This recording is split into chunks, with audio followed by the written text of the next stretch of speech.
The Battle of Pinkie Cleuch. Hello, my name's Aaron Johnston and I'm the Director of the Scottish Battlefields Trust and the organiser of the Battle of Pinkie Cleuch memorial events here at New Hales in 2017. The story of the Battle of Pinkie Cleuch is the story of the Army of England's determination under Edward Seymour, the Duke of Somerset, Regent and Lord Protector of England, to marry the young King Edward VI to the young Queen Mary of Scotland, and of the Scottish attempts to resist that invasion and that policy. It ended in disaster for the Scottish Army, but what we're here to do this weekend is to commemorate those men who fought and died, this important part of our national story, and to bring the Battle of Pinkie to new and engaged and excited audiences. In 1547, the army of the Duke of Somerset, Lord Protector of England, marched into East Lothian with a formidable army of cannon, foot and horse, determined once and for all to settle the plan of the late King Henry VIII of England to marry the new King Edward VI of England to the young Queen Mary of Scotland. Prince Edward, King Edward, as he now was not the only suitor, of course, and the Scots were divided amongst themselves as to whether an English match, a Scots match, or a French match might be the best course of action. Only the marriage of the Queen of Scots to the King of England, however, would be suitable to English foreign policy aims. When the English army of the Duke of Somerset crossed the border, they had a succession of skirmishes to fight as they came up the east coast of Scotland, taking castle after castle.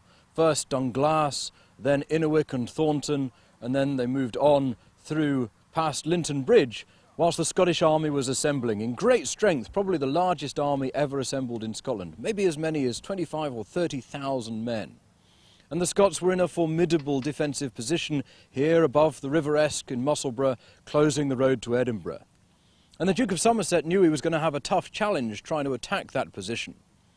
But when the Earl of Arran, the Scottish commander, spotted that the Duke of Somerset was moving his artillery towards the hill at Inveresk, then Arran decided actually there were weaknesses in his position. He needed to counterattack quickly and take decisive action.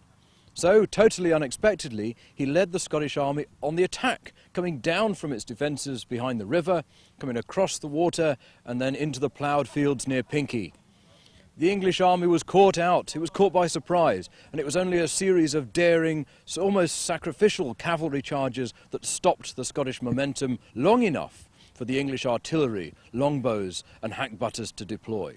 And then, once the Scots were static, in a vulnerable position, the tide turned against them. And once the Scottish formations broke up under the hail of archery and arrow fire and cannon fire, then the English cavalry, beaten earlier in the morning, came down for a bloody revenge. Now, during the course of today, we're going to be recreating some of these events in a series of cameos. First, we're going to be presenting to the soldiers their queen, young Queen Mary herself, accompanied by Marie de Guise, the Queen Mother, widow of the late King James V. And there, the Scottish commanders, in front of the Queen, will discuss their policy in the face of this new threat from England. Perhaps then a domestic union of my own strong and healthy son, good in body and mind, to combine the houses of Stuart and Hamilton would prevent the necessity of either a French or an English suitor. My lord, this is an outrage. You seek more power for your own family. Your Grace, think upon the offer from France. Long have they been our allies. Together, the two nations can stand against the might of England. A union with France is the only way forward.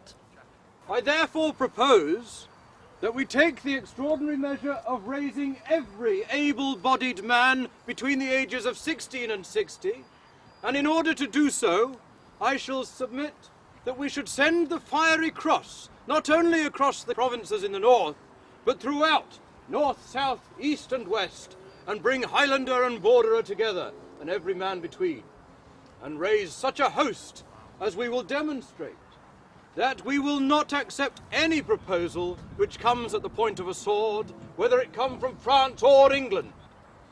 Are we of accord? We have accord, sir. Accord.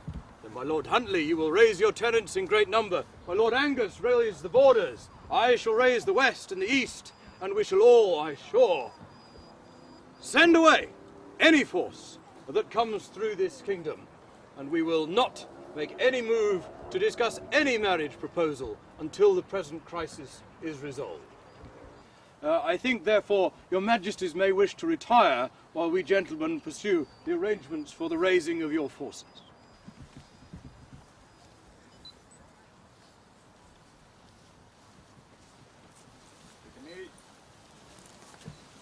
And then we'll be recreating the English army's invasion into East Lothian, seeing in mini the attacks on Dunglass and Innerwick castles. To your left, you can now see that the English forces have now crossed the border, and there they come. The vanguard of the Duke of Somerset's army comes into view and enters East Lothian. The Scots need time to bring their army over from Fala, so the small castles of East Lothian must do their best to slow the English down.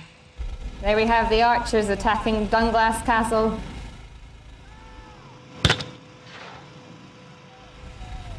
Will the Scots be able to fend them off this time?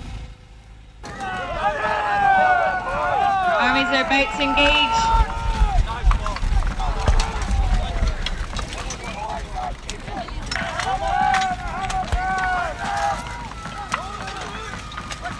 The English are cutting the Scots down, it seems.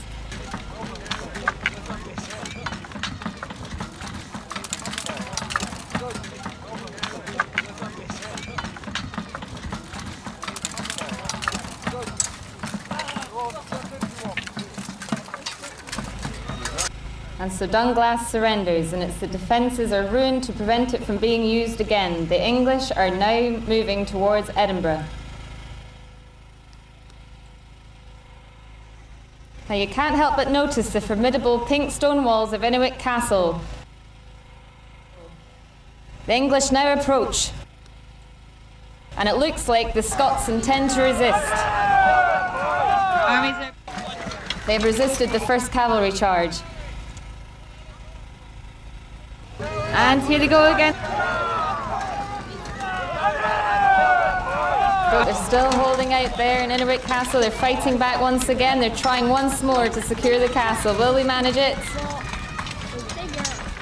One soldier's making a run for it. He must have jumped out one of the windows.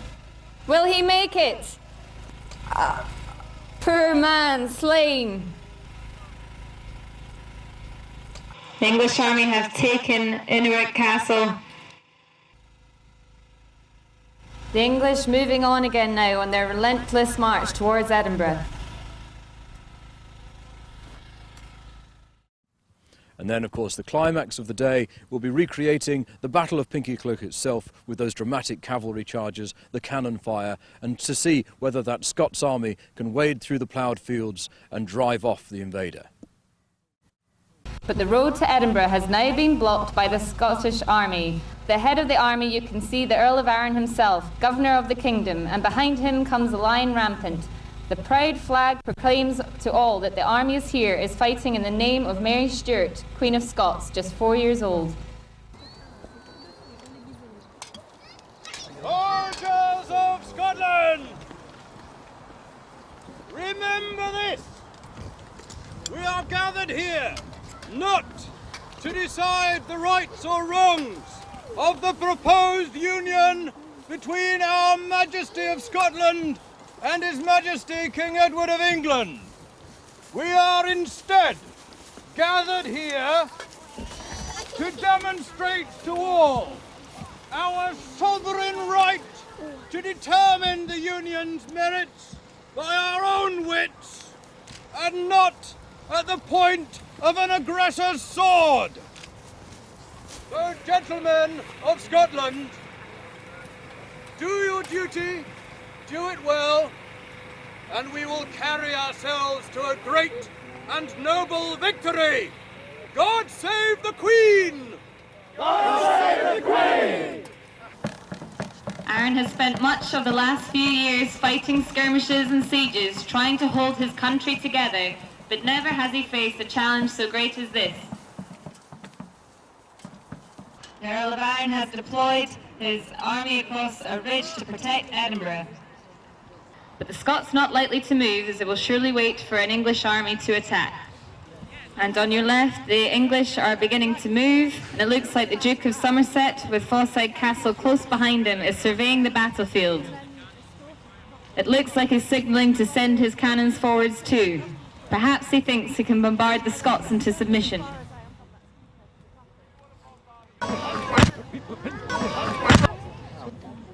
What's this? The Scots look like they're getting ready for battle already before the English army's ready. Yes, the army is beginning to attack. They're crossing the River Esk as it marches eastwards. If they can catch the English unawares, this could be a great victory, but if not, they've given up a strong position. In come the English cavalry on their charge. Will the Scots be able to hold? The horses cannot break through that thick hedge of pikes. But they're not giving up yet. Come on! A bit more bloody wally this time! Come on!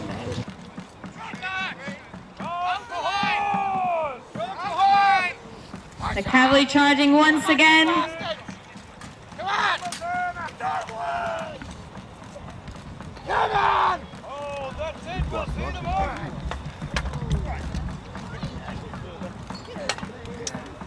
The English horsemen have failed to break through the ploughed fields of Pinkie, slowing their horses.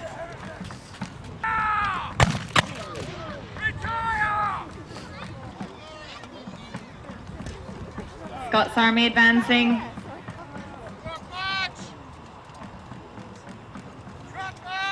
Ladies and gentlemen, we've got to hand it to these brave horsemen, throwing themselves at this unbreakable line. They may be the enemy, but this is almost suicidal courage.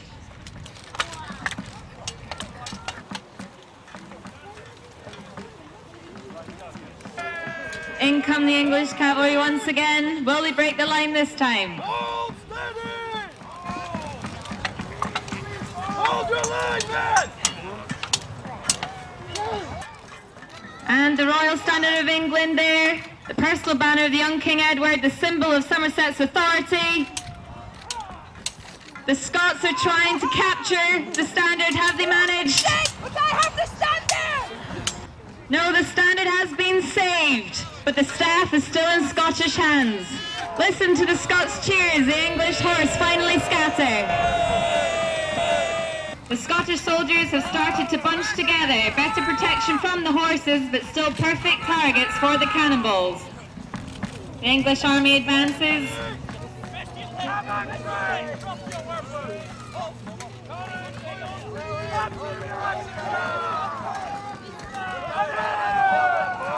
Armies are about to engage.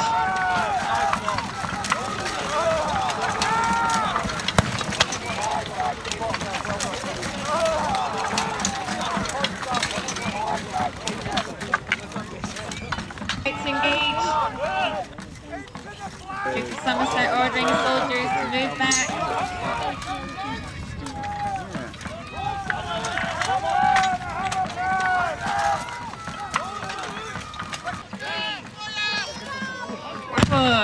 The longbowmen take a perfect strike at the Scots army. The Angus's division taking the hit. Angus division is slowly drawing back. A longbow is still firing. The English are now showing they're eager to fight. The Scots pikes are down and ready for engagement.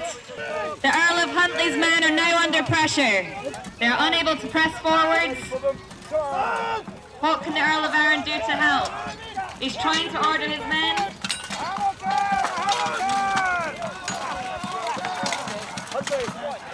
They're inclined to hold their own. Still a huge force, but now increasingly difficult for the Earl of Arran to direct.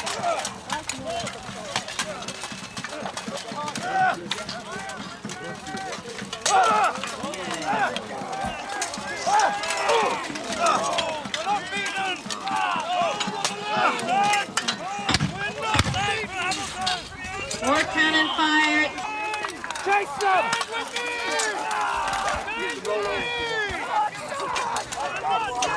In come the English cavalry.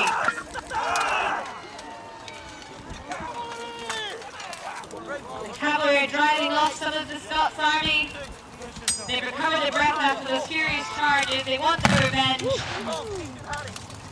I want him alive. He's alive. Earl of Arran has managed to escape. He is obviously far too valuable to kill, especially with that lovely suit of armour. Terrible, terrible scenes as the Scottish soldiers have fled helplessly. We will burn through these estates! We will burn the whole of the lowlands! Give me your queen! Never! Gather round, do gather, we have much to discuss. The campaign has not reached the conclusion which was anticipated nor desired. My lord, this has been a disaster for the realm, for the families of Scotland. Nobody is more aware than I of the damage that has been wrought to our martial force, and yet I am resolved that we will fight on. I'm sure none of you here suggest that we should be submitting ourselves to the force of the enemy. What is clear to me is this: it will be too easy in these circumstances to throw ourselves entirely on the mercy of the Kingdom of France. We must not so do. We must hold out for better terms than they will offer because they think us weak now. I confess to you, as afeard of a union with France as I am that of England, and so we must ensure that we continue this fight on our own in the field together. I am convinced that the martial strength of Scotland is sufficient to continue. We are accepting of the scale of our defeat. We are accepting that it was no fault of ours, and we are, understandably, disappointed. But we will fight on, we'll continue to do so, and I hope I will receive the loyalty and assurances of those loyalties that are required. We'll move Her Majesty to Dumbarton. We'll take to our positions, and we will continue in the field. There'll be no negotiation. No negotiation. Are we agreed? Agreed, my lord. Agreed. Well, ladies and gentlemen, I hope that you've enjoyed our presentations and our efforts to bring the Battle of Pinkie back to life. That the Earl of Huntly, the commander of the Scottish left wing, was captured during the battle. And the Duke of Somerset, despite his victory, held doubts over how much English support there was, Scottish support there was, rather, for the English match. And he decided to ask the Earl his opinion. What do you think of the proposed marriage between Edward VI and Queen Mary? And he supposedly responded by saying, it's not the match that we oppose, it's this rough way of wooing. And ever since, the story goes that the war has been known as the rough wooing.